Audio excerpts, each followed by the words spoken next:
The Xiphorian mechanic stared at Marcus Chen like he'd just proposed setting the ship on fire. You want to use what on the quantum resonance drive? Marcus held up the roll of silver duct tape, that ancient human tool that had survived 3 centuries of space travel, countless technological revolutions, and the transition to a galactic civilization. This. Trust me. The mechanic's 4 eyes blinked in a cascading pattern that Marcus had learned meant profound confusion. They were stranded on the edge of the Charis Nebula, their diplomatic vessel's engine core having suffered a catastrophic cascade failure. The nearest Xiphorian engineering depot was 3 weeks away at sublight speed. The peace summit between the Xiphorian Collective and the Drex Empire was in 6 days. 1,000 years of tentative peace hung in the balance. Miss this summit and the old hatreds would reignite. The quantum harmonics are destabilizing, the Xiphorian engineer Velshara explained with barely concealed condescension. The containment crystals are fractured. We need molecular-level precision manufacturing to create replacements. Your adhesive strip cannot possibly— Look, Marcus interrupted, already crawling into the engine compartment with his toolkit and the sacred roll of tape. In engineering school, they taught us about the Voyager probes. 20th century tech. You know what held them together through interstellar space for over 2 centuries? Velshara's translator implant struggled with the colloquialism. This? Duct tape? Among other things, yeah. Marcus examined the crystalline structure of the drive core. Hairline fractures spiderwebbed across the primary resonance chamber. By all Xiphorian engineering principles, this was irreparable, without a complete replacement. But Marcus Chen hadn't become humanity's chief engineering liaison by following alien principles. He understood what the Xiphorians didn't. Human engineering wasn't about perfection. It was about making things work despite imperfection. It was about adaptation, improvisation, and the stubborn refusal to accept failure. The duct tape went on in careful strips, each placed with deliberate precision. But Marcus wasn't just taping the cracks. He was using the tape's synthetic polymer weave to create a secondary resonance lattice, distributing the quantum load across the adhesive's molecular structure. It was insane. It violated a dozen principles of Xiphorian physics. It worked. The engine hummed to life with a sound that made Velshara's scales ripple in shock. The quantum harmonics weren't perfect. They fluctuated in ways that would horrify any properly trained Xiphorian engineer. But they were stable. More than stable. The improvised lattice was actually dampening micro-fluctuations that the original design had simply accepted as inevitable. Impossible, Velshara whispered. Improbable, Marcus corrected, wiping grease from his hands. There's a difference. They made the summit with 2 days to spare. The Xiphorian and Drex delegations gathered in the neutral space station, ready to sign the Charis Accords that would formalize another millennium of peace. Everything went perfectly until the 3rd day. Marcus was in the station's observation deck when the alarms began. Through the viewport, he watched a Drex warship decloak, its weapons ports already glowing with charged particle beams. Then another. Then a dozen more. Admiral Kreshitar, the Drex military commander, appeared on every screen in the station simultaneously.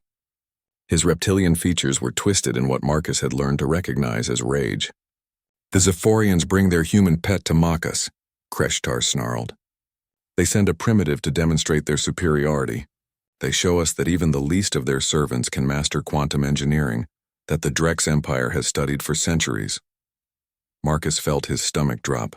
Oh no. Velshara was beside him, her scales pale. The Drex, they monitored our engine repair. They saw what you did. They believe it was a calculated insult. The pieces fell into place with sickening clarity. The 1,000-year war between the Xiphorians and the Drex had begun over a technological slight, one species demonstrating a breakthrough that humiliated the other. The peace had held because both sides had reached rough technological parity, a balance of mutual respect. And Marcus Chen, with a roll of duct tape and human stubbornness, had just shattered that balance. We must explain, Velshara said desperately. Make them understand it was not intended as They won't care, Marcus said quietly. He understood pride. He understood what it meant when someone made the impossible look trivial. The Drex had spent centuries trying to perfect quantum resonance drives, and a human had fixed one with tape. The Drex fleet was moving into attack formation. Other warships were decloaking, Xiphorian this time, responding to the threat. In minutes, this sector would become a battlefield. Marcus made a decision that would either save billions of lives or end his own. He grabbed a communication terminal and broadcast on all frequencies, overriding the diplomatic channels with the emergency codes he technically wasn't supposed to have. "This is Marcus Chen, human engineer. I'm the idiot who fixed the engine. I'm the one who insulted you. Not the Zyphorians, not the summit. Me." Every screen in the sector now showed his face.